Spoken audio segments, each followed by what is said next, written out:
Енді сіздерге кестені толтыруды түсіндіріп өтетін болсам, толтырғымыз келіп отырған кестені 2 рет басу арқылы кестеміз ашылатын болады. Енді код алушы. Код алушының кодын жазайық. Келесі фамилия Асқар, аты Еркін, фамилия Думан. Әкесінің аты Думан. Келесі мекен жайы 25-ші микрорайон, 78-ші үй, 96-ші квартира. Одан кейін телефон 8777 236 98 54. Келесі бізде право алу күні, яғни біз дата время қойдық, сондықтан мына жерде бізде календар шығып тұр. Мысалы, марттың 4-і дейік. Сол кезде автоматты түрде өзі көрсетіліп тұр.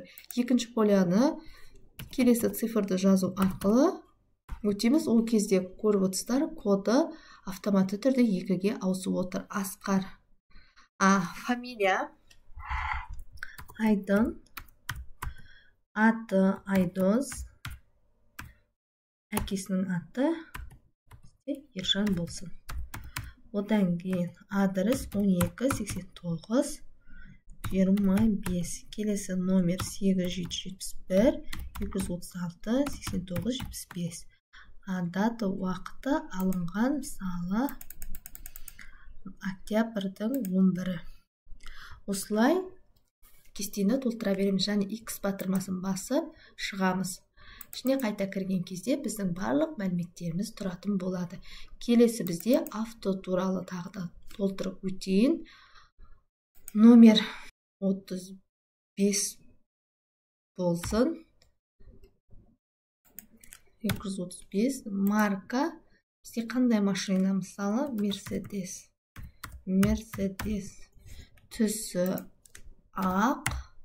Келесі құны 15 миллион рубль болса. Шыққан жылым 23-тің ноябрінде шыққан машина болса. Код зауыты 23.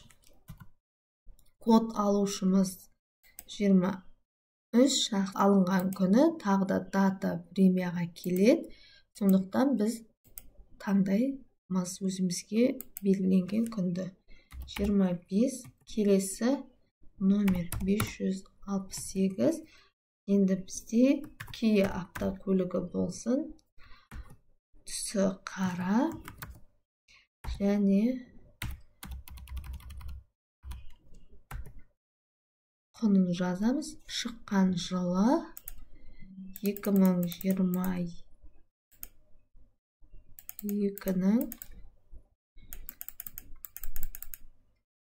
сентябрьдің 22-сі болсын. Код заводы 45. Және код алушы 52. Бұдан кейін сатып алынған күніміз, мысалы, августтың 24-і болсын. Осылай авто туралы мәлімет бердік. X батырмасын басып, сохранить етеміз.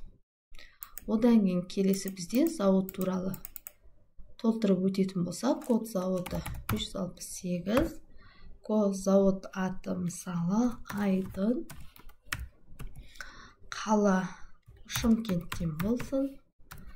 Директор аты Айдосов Жарқын. Авто шығу саны, яғни бізде бір жылда 50 деп есептейік шыққан не. Осылай келесі на жерде код завод 789. Завод аты Асланбек. Шымкент. Келесі мына жерде Ақтау қаласына шығады. Директордың Жарасып Ислам директор. Жылына 780 машина шықсын. Осылай жасақталғаннан кейін X батырмасын басып жауып шықтық.